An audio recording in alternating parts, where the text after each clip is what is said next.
The thunderous hoofbeats echoed across the swollen plains as Dawson Keller urged his stallion forward, the murky floodwaters reaching the animal's chest. Rain lashed his face beneath the brim of his sodden hat, but he couldn't turn back, not when lives hung in the balance. Somewhere ahead, through the curtain of driving rain and gathering dusk, waited the Thornton homestead, where Rachel and her children remained trapped by the rising waters of the Silver Fork River.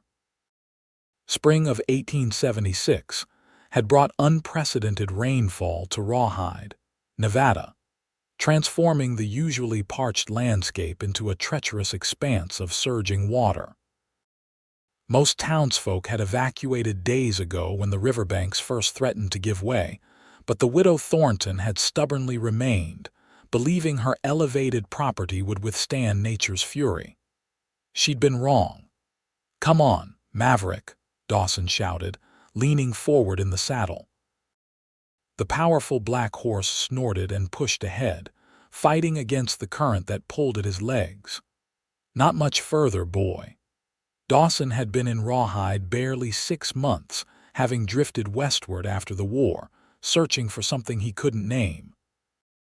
He'd found temporary work at the livery stable and kept mostly to himself, despite the curious glances from townsfolk who wondered about the quiet stranger with haunted eyes.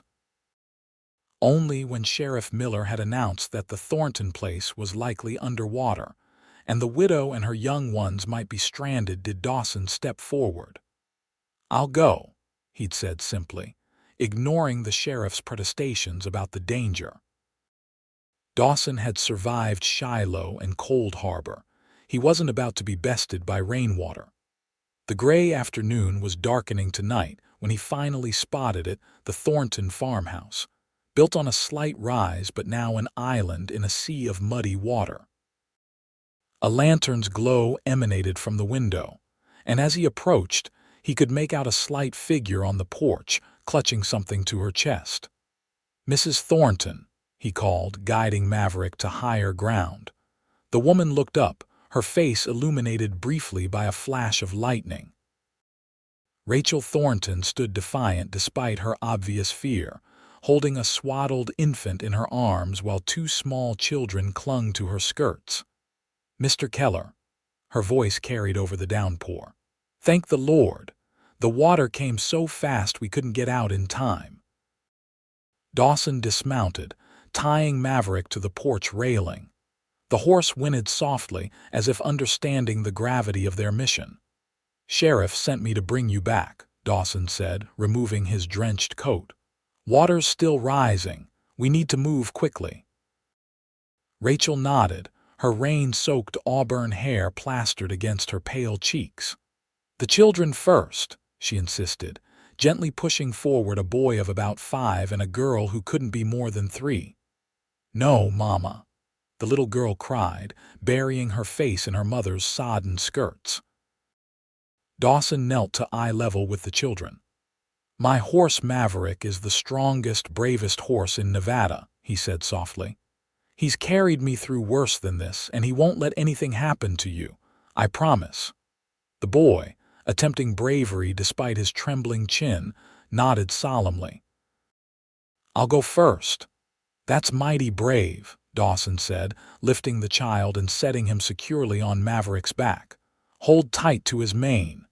He then took the reluctant little girl, placing her in front of her brother. "You two stay together, you hear?" Rachel stepped forward with the baby, no more than 6 months old. "This is Emmett," she said, her voice breaking slightly. "He's been sick with fever. The doctor in town was supposed to come yesterday, but with the flooding." Dawson carefully took the bundle, tucking the infant inside his shirt for warmth and protection. The baby's skin felt hot against his chest, too hot. "We'll get him to Doc Walsh as soon as we reach town," he promised. With the children situated and the baby secure, he turned to Rachel. "We need to go now. The water's not waiting." She cast a last glance at her home. "Everything I have is here." "Things can be replaced," Dawson said gently. "Lives can't." Rachel nodded, then reached back into the house, grabbing a small leather pouch. My husband's watch and my mother's locket. The rest can stay. Dawson helped her onto Maverick's back behind her children, then took the reins and began leading them through the floodwaters on foot. The rain continued to pour, and in the distance, thunder rumbled ominously. Maverick moved carefully, sensing the precious cargo on his back. "The bridge to town, is it still standing?" Rachel asked, one arm around each of her older children while Dawson cradled the infant. "Barely," he admitted. "We'll need to cross upstream where the water's shallower." They moved slowly through the gathering darkness, Dawson feeling his way forward, testing each step before committing his weight. The baby whimpered against his chest, and he adjusted his hold, trying to shelter the tiny form from the elements. "How long have you been alone with them?" Dawson asked, partly to distract Rachel from their perilous journey, partly out of genuine curiosity. 2 years this coming winter," she replied. "Thomas was thrown from a horse, broke his neck. The children and the farm are all I have left of him."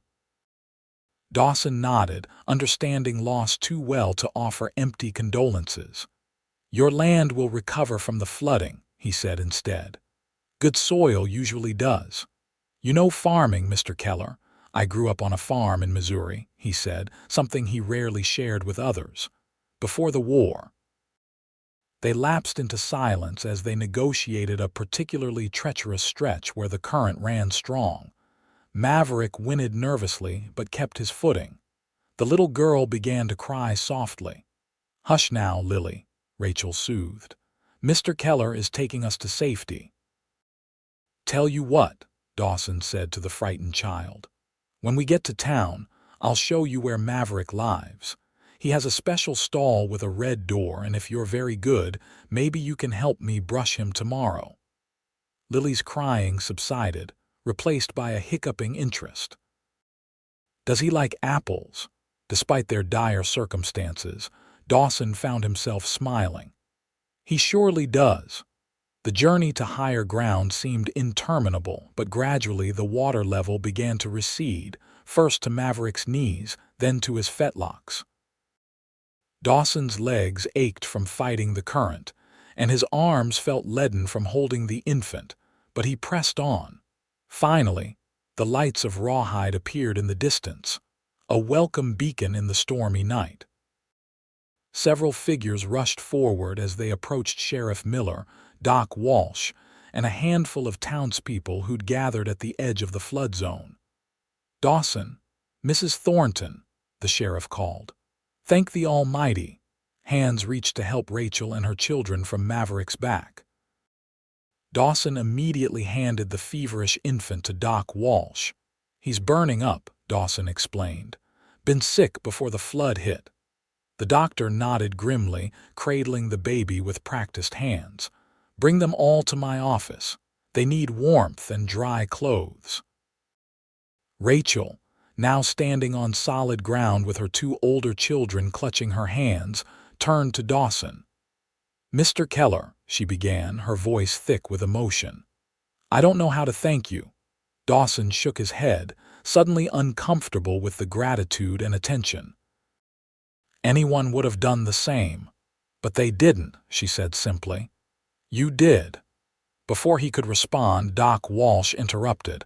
"The baby needs immediate attention. Let's get moving." As they made their way to the doctor's house, which also served as his clinic, Dawson hung back, leading a tired Maverick. The adrenaline that had carried him through the dangerous rescue was ebbing, leaving him drained and unexpectedly emotional. 3 children and their mother, 4 lives that might have been lost without his intervention. The weight of it settled on him, different from the burdens of war he usually carried.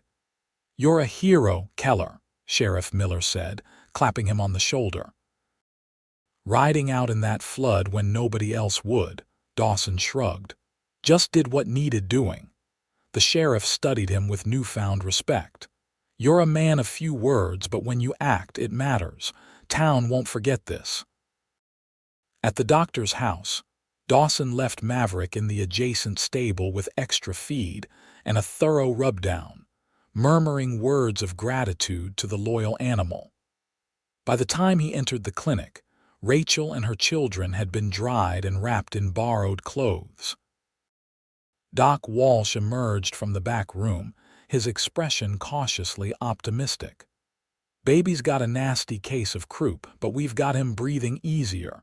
With proper care, he should recover." Relief washed over Rachel's face. She sat with Lily asleep in her lap, while her son Dawson, now remembered was named Samuel, solemnly observed everything from beside her chair. "Where will they stay?" Dawson asked the doctor quietly. "Millie Peterson has offered her spare rooms," Walsh replied. "It's crowded with other flood refugees, but it's dry and warm." Dawson nodded, hesitating before approaching Rachel. "Mrs. Thornton, I should be going. Doc says you'll be staying with the Petersons until the waters recede." Rachel looked up, fatigue evident in her eyes, but also something else, a determination that impressed him. "Mr. Keller, I don't know when I'll be able to repay you for what you've done." "There's no debt," he assured her. "I'm just glad I reached you in time." She smiled then, a genuine expression that transformed her tired face. "Will you come see how Emmett is doing tomorrow? Lily will want to thank Maverick properly, too." Dawson found himself agreeing before he'd fully considered the implications. "I'll stop by in the afternoon," he promised, tipping his still damp hat before stepping back into the rainy night. Walking to his modest room above the livery, Dawson pondered the strange turn his day had taken. He'd awakened that morning a solitary man with few connections, and now he felt tethered to the Thornton family in ways he couldn't quite define. He told himself it was simply concern for their welfare after the trauma they'd endured, nothing more.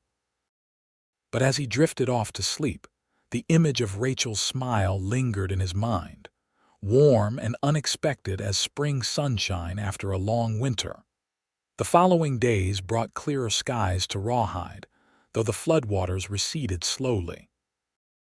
Dawson found himself visiting the Petersons' home daily, ostensibly to check on the Thorntons' recovery, but increasingly drawn to the family itself.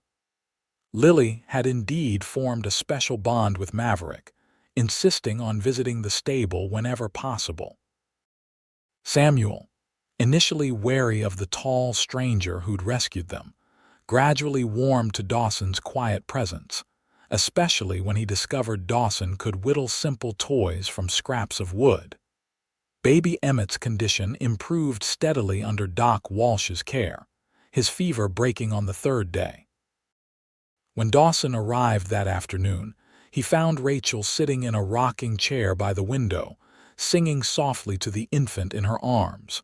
She looked up as he entered, her smile coming more easily now. "He's much better today," she said, adjusting the blanket around the baby. "Doc says the worst is past." Dawson nodded, awkwardly holding his hat in his hands. "That's good news. The water's going down too. Sheriff Miller rode out to check on the farm this morning." And Rachel's expression sobered. "The first floor took on water. Most of the furniture is ruined, and we lost the chicken coop entirely, but the structure is sound, and the fields will recover." "You're fortunate it wasn't worse," Dawson said. "Some places downriver were completely washed away." "I know." She looked down at Emmett, then back up, her green eyes meeting Dawson's. "It was foolish of me to stay when the warnings came. I just couldn't bear the thought of abandoning Thomas's home, our home." "You were protecting what matters to you," Dawson said, understanding her motivation even while acknowledging its risks. "No shame in that." An unexpected tear slipped down Rachel's cheek. "I nearly cost my children their lives because of my stubbornness." Without thinking, Dawson stepped forward, tentatively placing a hand on her shoulder.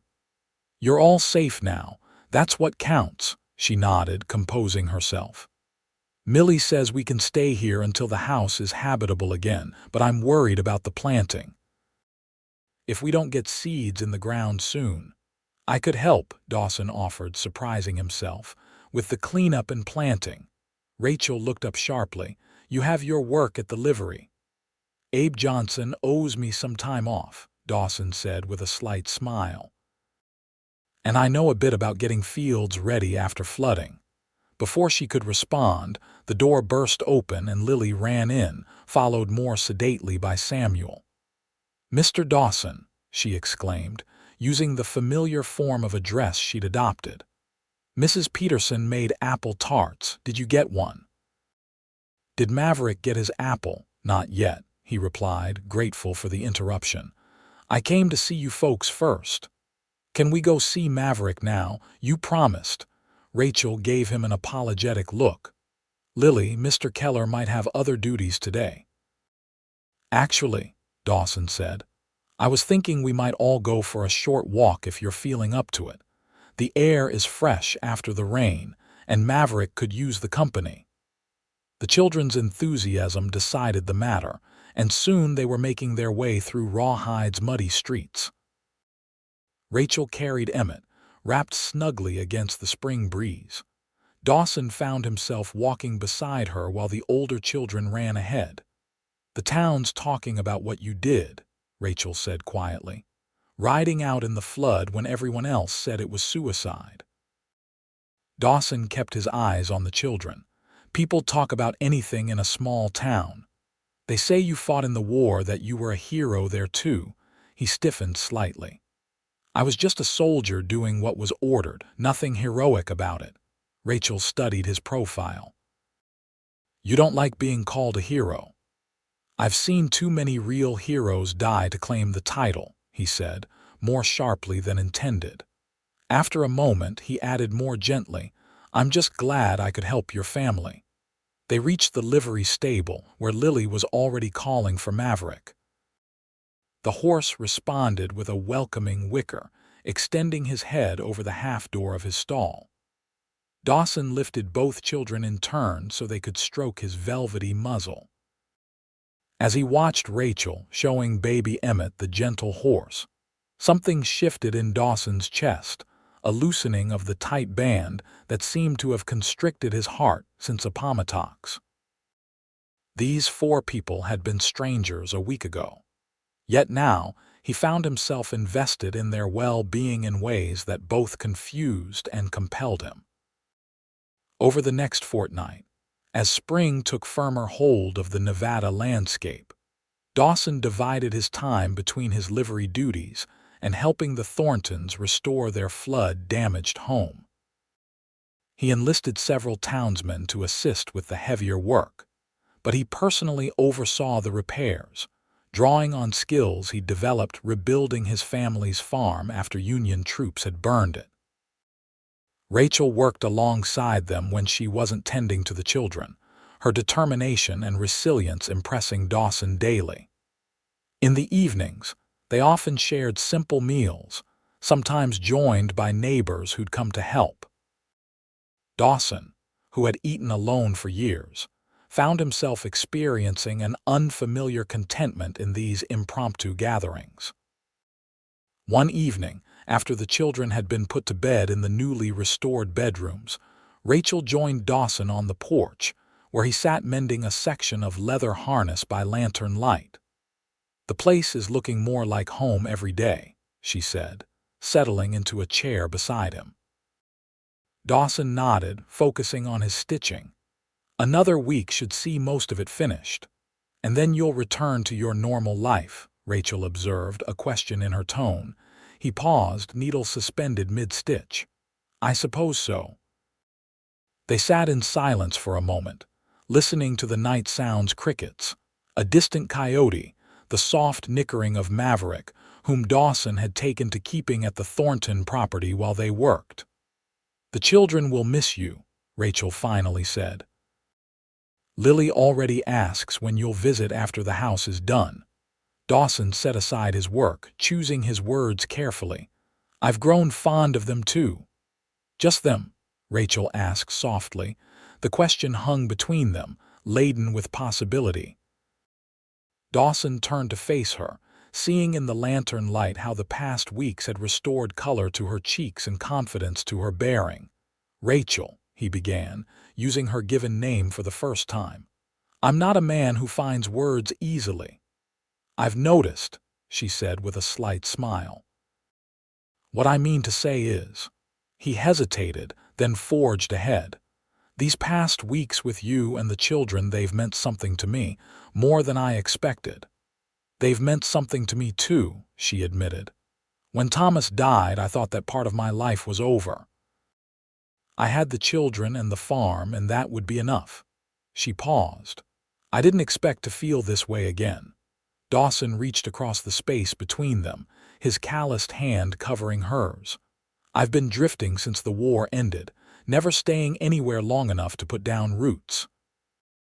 He met her gaze directly. "Until now," Rachel turned her hand to intertwine her fingers with his. "The children need a father figure." "Is that all you're looking for?" he asked quietly. She shook her head slowly. "No, Dawson, that's not all." The moment stretched between them, full of unspoken feelings and tentative hope. Finally, Dawson leaned forward, bridging the gap to place a gentle kiss on her lips. When they parted, Rachel's eyes remained closed for a heartbeat longer, as if savoring the moment.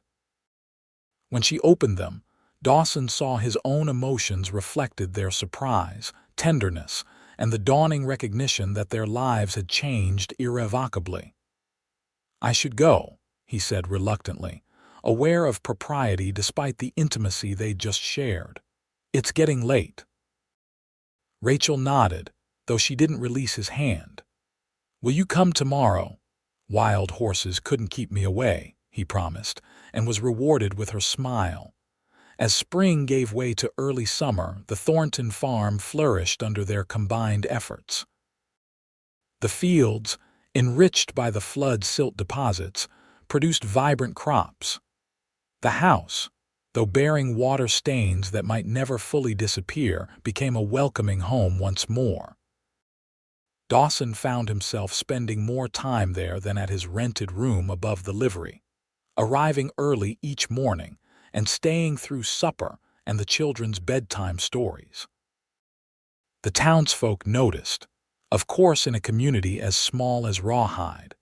Little went unobserved, but the prevailing sentiment seemed to be approval of the quiet bond forming between the widow and the man, who'd risked his life to save her family. Sheriff Miller summed it up one afternoon when he encountered Dawson purchasing fabric at the general store, clearly a commission from Rachel. "Never seen you look so settled, Keller," he remarked. "Suits you." Dawson merely nodded, uncomfortable with the observation despite its truth.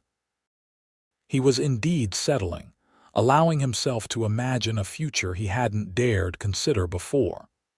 Yet doubts lingered, shadows from his past that surfaced in nightmares that sometimes left him gasping in the darkness.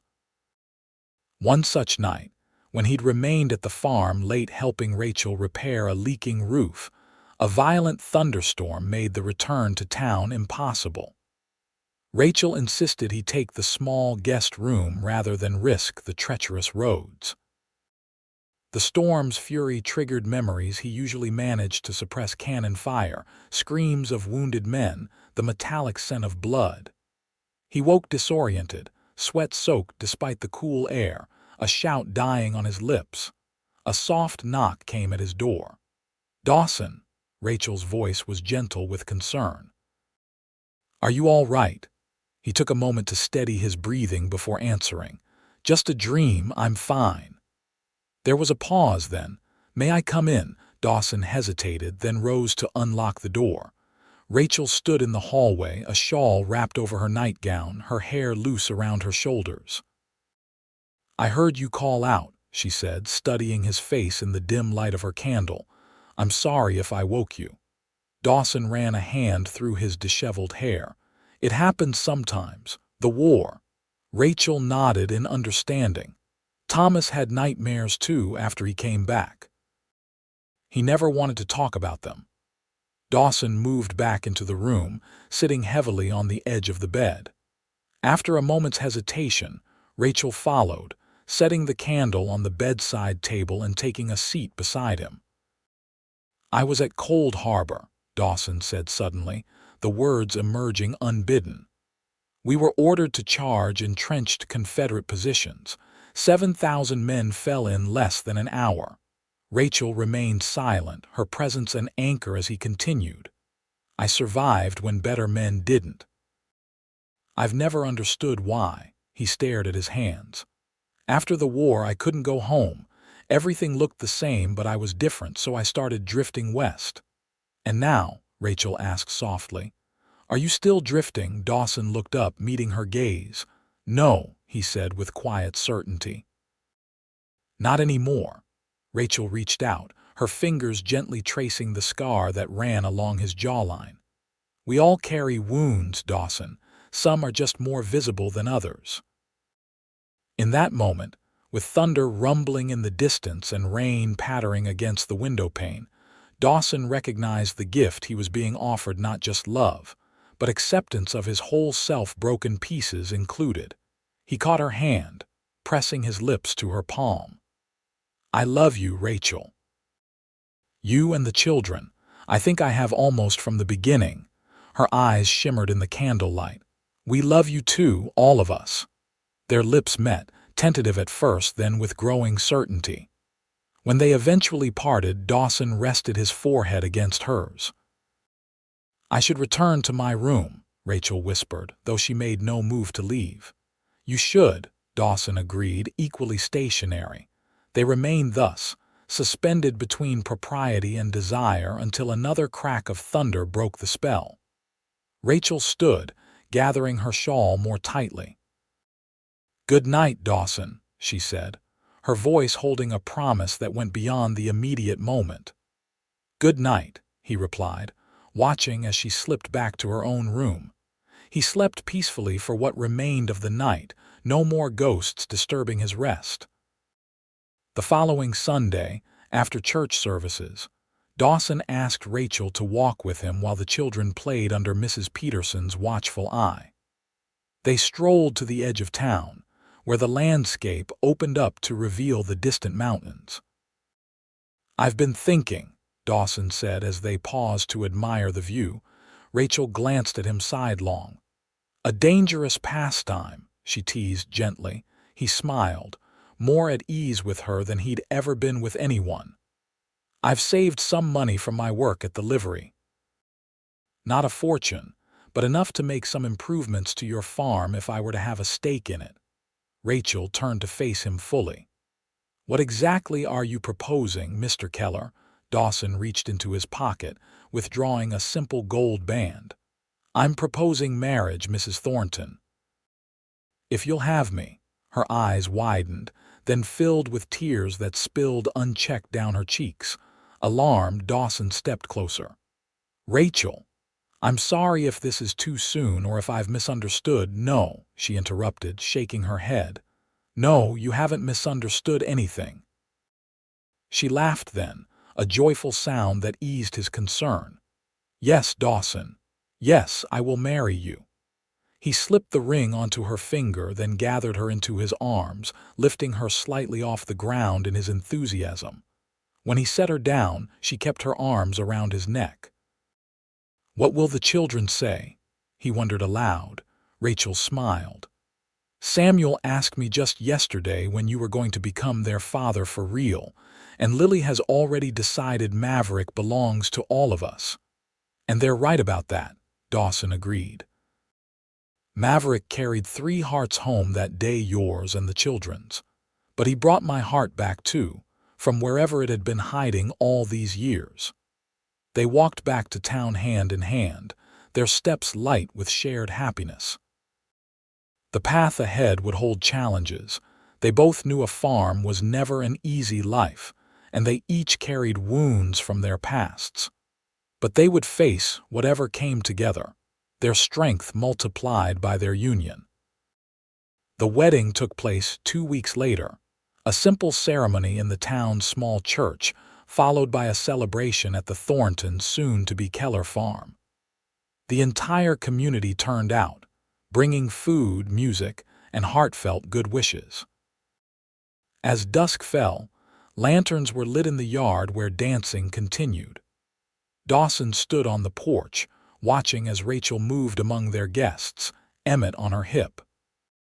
Lily was attempting to teach Maverick to dance, holding the patient horse's reins and twirling in circles, while Samuel soberly explained to anyone who would listen that he was now the man of the house alongside Mr. Dawson. Sheriff Miller joined Dawson, offering a congratulatory glass of whiskey. "Never thought I'd see the day you put down roots here," he remarked, "but I'm glad of it. Rawhide needs more men like you." "Never thought I'd see the day either," Dawson admitted, accepting the drink. "Funny how life turns." "Sometimes for the better," Miller said, nodding toward Rachel, who was now approaching with a sleeping Emmett in her arms. "I should put him down," she said, smiling at her new husband. "He's had quite a day." "I'll come with you," Dawson offered, setting aside his glass. Together they climbed the stairs to the nursery, tucking Emmett into his crib. Rachel lingered, stroking the baby's cheek. "He'll never remember Thomas," she said quietly. "None of them will, really. Lily barely recalls him, and Samuel's memories are already fading." Dawson wrapped an arm around her shoulders. "We'll make sure they know about him, the good man he was, how much he loved them." Rachel leaned into his embrace. "And they'll know how lucky they are to have you too." As they stood watching the sleeping infant, the sounds of celebration drifting up from below, Dawson felt a profound sense of rightness. He had ridden through floodwaters to rescue this family, never imagining they would in turn rescue him from his solitude and regret. "Mrs. Keller," he said, testing the name with quiet pleasure. "I believe they're playing our song." Rachel smiled up at him, her face alight with happiness. "Then we shouldn't keep them waiting." Hand in hand, they returned to their guests, to the life they were building together, a life neither had anticipated but both now embraced with full hearts. And outside in the yard, Maverick stood contentedly under the stars, the horse who had carried them all home. Over the years that followed, the Keller farm prospered under their joint stewardship. Dawson applied techniques he'd learned in his youth, augmented by newer farming methods, while Rachel managed the household with practiced efficiency. The children thrived in the stable environment their blended family provided. Samuel, at 12, began taking on more responsibilities around the farm, proudly working alongside his stepfather. Lily, now 10, developed a remarkable talent for horsemanship, spending hours with Maverick and the other horses they'd gradually acquired. And Emmett, growing from toddlerhood to childhood, followed his siblings with adorable determination. 2 years after their marriage, Rachel gave birth to a son they named Daniel Thomas Keller, honoring both Dawson's father and Rachel's first husband. The baby brought renewed joy to their household, completing their family circle. Life wasn't without challenges. Drought threatened their crops one summer, and a particularly harsh winter claimed several livestock. Rachel fell ill with pneumonia the year Daniel turned 2, causing weeks of anxious concern before she fully recovered. Through it all, Dawson and Rachel's bond deepened. The quiet cowboy who had once struggled to express his feelings grew more communicative, though he remained a man of thoughtful reserve rather than idle chatter. Rachel, for her part, found strength in sharing her burdens rather than bearing them alone as she had after Thomas's death. Their reputation in Rawhide evolved from the widow Thornton and the drifter who saved her to the Kellers, a cornerstone family in the growing community. Dawson eventually joined the town council, his measured judgment respected by neighbors and newcomers alike. Rachel organized a small school in their home until the town built a proper schoolhouse. then continued to teach there part-time. Maverick remained a beloved fixture on their farm until old age finally claimed him in the winter of 1887. The entire family mourned his passing, recognizing that without the loyal horse, their lives might have taken very different paths. They buried him on a hillside overlooking the farm, with Lily insisting on carving a wooden marker that read simply, "Maverick, he carried us home." On the 10th anniversary of their wedding, Dawson surprised Rachel with a journey to San Francisco, their first significant trip away from the farm. Samuel, now 19 and capable of managing things in their absence, assured them all would be well. "You deserve this," he told them as they prepared to board the westbound train. "After all, if not for Dawson riding through that flood to save us, none of us might be here." Rachel squeezed her husband's hand, still moved by the memory of that desperate day. "3 hearts he carried home," she murmured. "4," Dawson corrected softly. "Mine was the 4th, though I didn't know it then." In San Francisco, they marveled at the bustling city, so different from their quiet Nevada town. They visited the theater, dined in fine restaurants, and walked along the bay, arms linked as they watched ships come and go. One evening, as they strolled back to their hotel after a concert, Rachel noticed Dawson seemed unusually thoughtful. "What's on your mind?" she asked, leaning into his side. "I was just thinking about how far we've come," he replied. "Not just the miles to San Francisco, but the journey from that flooded day." Rachel nodded. "I was so afraid, yet trying to be strong for the children. When you appeared on Maverick, it seemed like a miracle." "I almost didn't go," Dawson admitted, something he'd never told her before. "When Sheriff Miller said your place was likely underwater, my first thought was that it was already too late. What changed your mind?" Dawson guided her to a bench overlooking the bay, where they could see the moon reflecting on the dark water. "I'd been carrying so much guilt from the war surviving when others didn't. I think I needed to save someone, even if it meant risking my own life." Rachel took his hand between both of hers. "And instead, you saved 4 lives, and found my own in the process," he added. "Before you and the children, I was just existing, going through motions without purpose. And now—" Dawson smiled, the lines around his eyes crinkling with genuine happiness. "Now I know why I survived. To find you, to raise our family, to build something that matters." Rachel leaned forward to kiss him, oblivious to the few passers-by. "I love you, Dawson Keller. My hero, whether you accept the title or not." "I'm no hero," he protested automatically, "just a man who found where he belongs." "With us," Rachel affirmed, "always with us." They returned to Rawhide renewed, grateful for their brief adventure, but equally grateful for the life they'd built together. The farm welcomed them home, the children excited to share all that had happened in their absence. As the years continued to pass, they watched their children grow into adulthood. Samuel eventually married Julia Harper, the daughter of neighboring farmers, and established his own homestead nearby.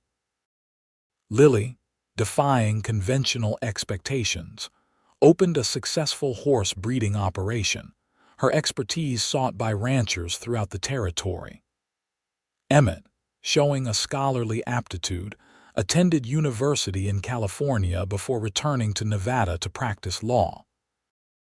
And young Daniel, combining his father's quiet strength with his mother's determination, gradually took over management of the original family farm.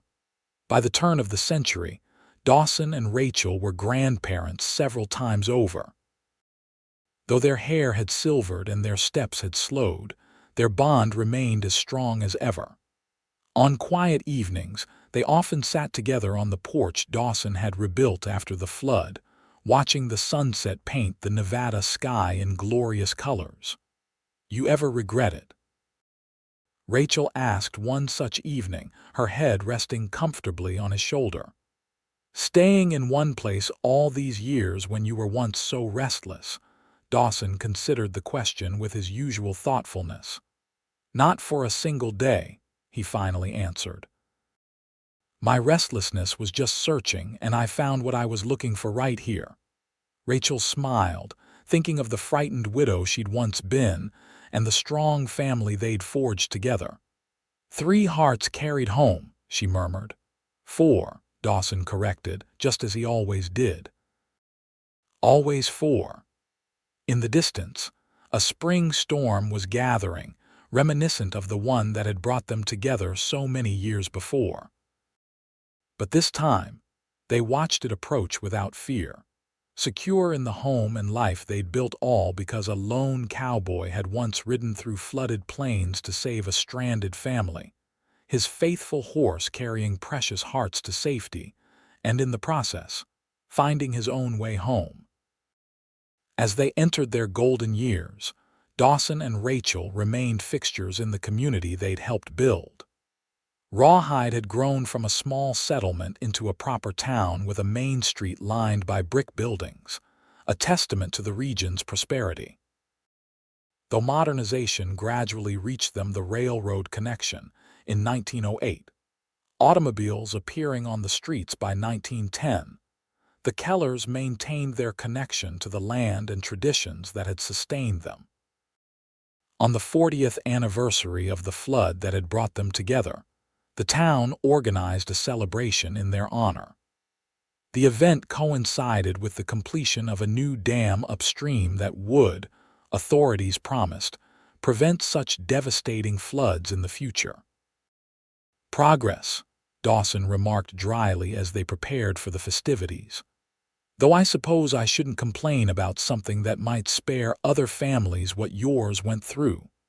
Rachel, arranging her silver hair beneath a modest hat, caught his eye in the mirror. "If not for that flood, we might never have found each other." "I like to think fate would have found another way," Dawson said, adjusting his string tie. At 72, he remained straight-backed and dignified, though arthritis had stiffened the hands that once worked the land so capably.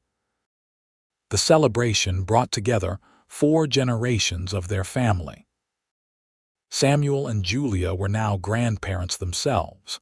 Lily had never married, but had mentored numerous young horse trainers who regarded her as family. Emmett had returned from a successful legal career in Carson City with his wife and 3 children, and Daniel managed the family farm with his wife and their twin sons. Standing on the podium erected in the town square, Dawson felt uncharacteristically emotional as he surveyed the gathered faces, family, friends, and neighbors whose lives had intertwined with theirs over the decades. "I'm not one for speeches," he began when called upon to address the crowd. "Those who know me can attest to that."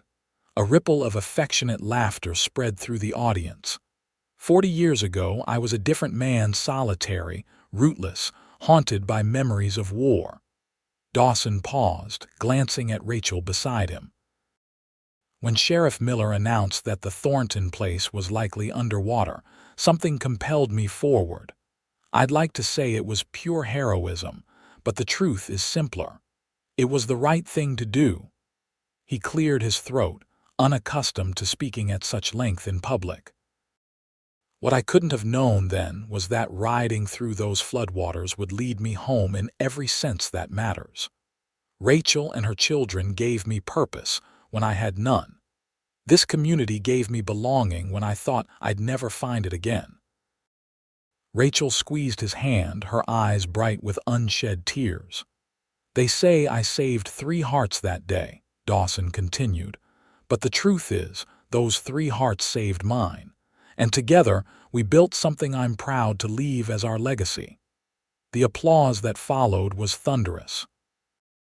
As Dawson and Rachel made their way back to their seats, they were stopped repeatedly by well-wishers, including some young people who had heard the flood rescue story all their lives, but had never fully appreciated its significance. until seeing the emotion it still evoked. Later that evening, as the extended family gathered at the farm for a more intimate celebration, Daniel proposed a toast.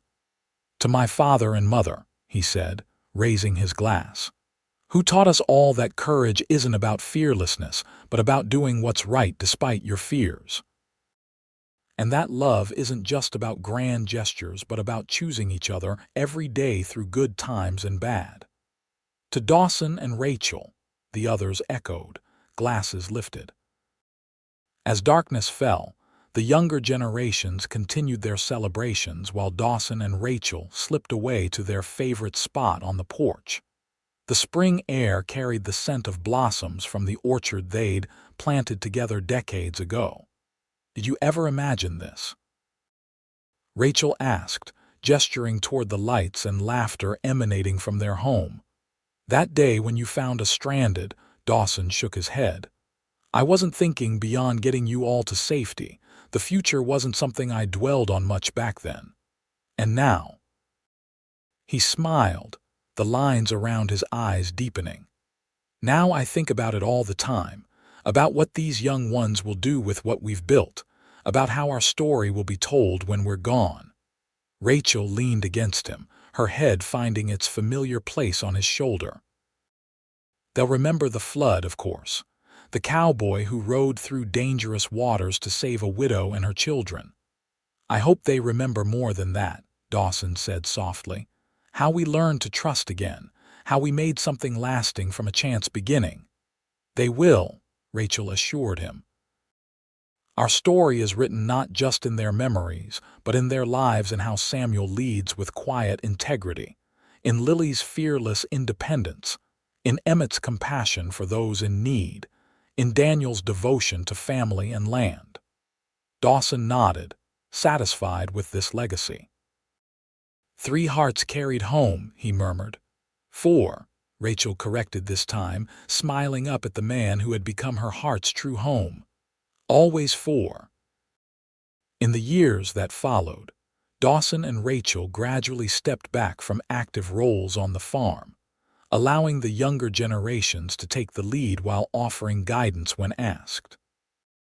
They watched as automobiles replaced horses for most transportation, though Dawson steadfastly maintained that no machine could match the loyalty and intelligence of a good horse. They marveled at the telephone installed in their home in 1915, enabling instant communication with family members who had scattered across the expanding nation.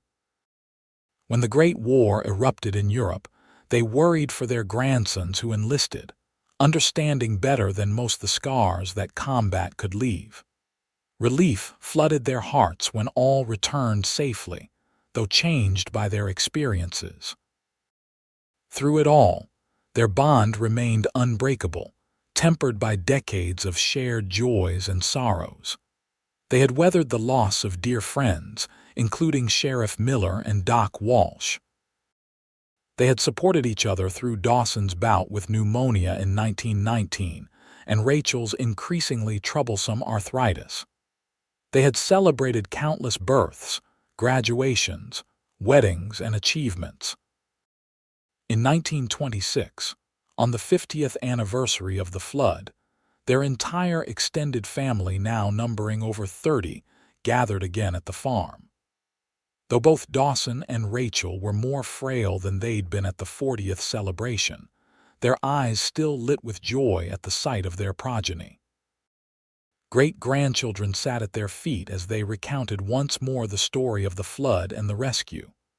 Dawson, now 82, spoke with surprising vigor as he described riding Maverick through the rising waters. "I wasn't afraid for myself," he explained to the wide-eyed children. "I'd faced worse in the war, but I was terrified of failing, of not reaching your great-grandmother and her children in time." "Were you scared, great-grandma?" asked 7-year-old Rebecca, Samuel's eldest granddaughter. Rachel nodded solemnly. "Very scared. The water kept rising and I had 3 little ones to protect. But when I saw your great-grandfather coming through the flood on his brave horse, I knew everything would be all right. Because he was a hero, another child exclaimed. Dawson started to offer his usual denial, then paused, meeting Rachel's gaze across the circle of rapt faces. "I was just a man doing what needed doing," he said finally. "The real hero was your great-grandmother, who kept her children safe until help arrived, and who had the courage to build a new life afterward." That evening, after the family had departed and the house had grown quiet, Dawson and Rachel sat together in the bedroom that had been theirs for half a century. A photograph on the dresser showed them on their wedding day, Rachel radiant in a simple white dress, Dawson standing tall and solemn in his best suit, the children gathered around them. 50 years, Dawson mused, his voice soft with wonder. "Sometimes it feels like yesterday that I found you on that porch, holding Emmett and trying to comfort Lily and Samuel." Rachel, brushing her thinning silver hair, smiled at his reflection. "And sometimes it feels like I've never known any life but this one with you." Dawson rose slowly from his chair, crossing to stand behind her. He placed his hands gently on her shoulders, their eyes meeting in the mirror. "Thank you," he said simply. "For what?" "For giving me a reason to stay. For trusting me with your heart and your children's futures. For making these the best years any man could ask for." Rachel covered one of his hands with hers, the gold band he'd placed on her finger still gleaming despite the passage of years. "And thank you for riding through that flood when everyone else said it couldn't be done. For being the kind of man who sees what needs doing and does it, no matter the cost." They held each other's gaze for a long moment, a lifetime of shared experiences flowing between them without need for words. Then Dawson bent to place a tender kiss on the crown of her head.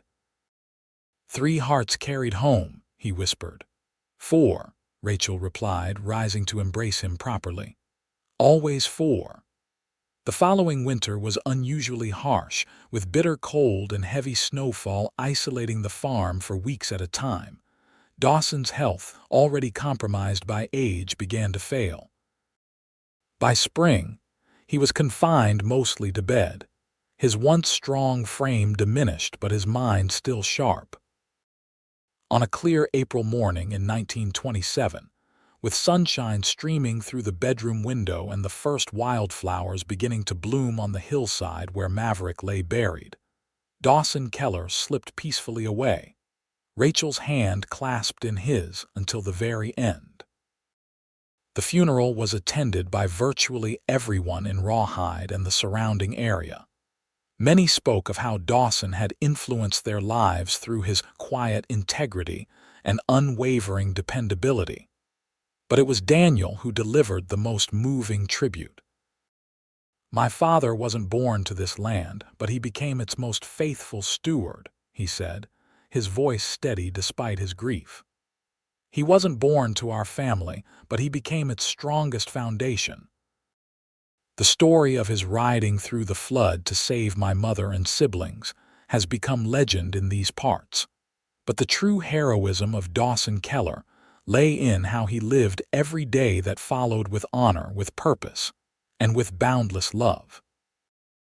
Rachel, surrounded by her children and their families, listened with tear-filled eyes but a heart full of gratitude for the life they had shared. In the days and weeks that followed, many worried how Rachel would manage without Dawson after 51 years together. But she faced her loss with the same quiet strength that had carried her through previous hardships. "I miss him every moment," she confided to Lily one afternoon as they sat in the garden Dawson had tended so carefully. "But I feel him everywhere too in this land, in the faces of our grandchildren and great-grandchildren, in the stories everyone still tells." Lily, now a dignified woman in her early 60s with Dawson's gray eyes and her mother's determined chin, nodded in understanding. "He gave us all so much. Not just that day in the flood, but every day after." Rachel smiled, watching a butterfly alight on one of Dawson's favorite roses. He always said I gave him a reason to stay, a place to belong. But the truth is, he gave me the courage to begin again when I thought my life was over. She lived another 5 years, remaining in the farmhouse where Daniel and his family could look after her. Though physically frail, her mind remained clear, and she delighted in sharing stories of the early days with her youngest descendants. She spoke often of Dawson and the flood that had brought them together, ensuring that this cornerstone of their family history would be preserved for generations to come. In the spring of 1932, as the plains around Rawhide once again bloomed with new life, Rachel joined Dawson in eternal rest.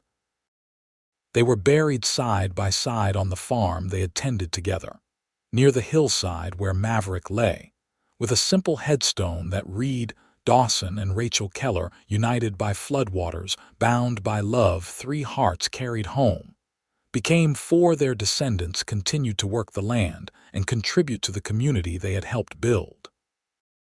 The story of the flood rescue was passed down through generations, sometimes embellished, but always preserving its essential truth, that one act of courage had not only saved 3 lives, but had given a wounded soul his own salvation. And on the 100th anniversary of that fateful day in 1976, when the Keller family gathered to commemorate their origins, a great-great-granddaughter placed a hand-carved wooden horse on the graves and recited the words that had become their family motto, 3 hearts carried home. And the assembled family responded as one, became 4. Thus their legacy endured not merely in bloodlines or property, but in the enduring power of love to heal, to transform, and to create something beautiful from the most unexpected beginnings.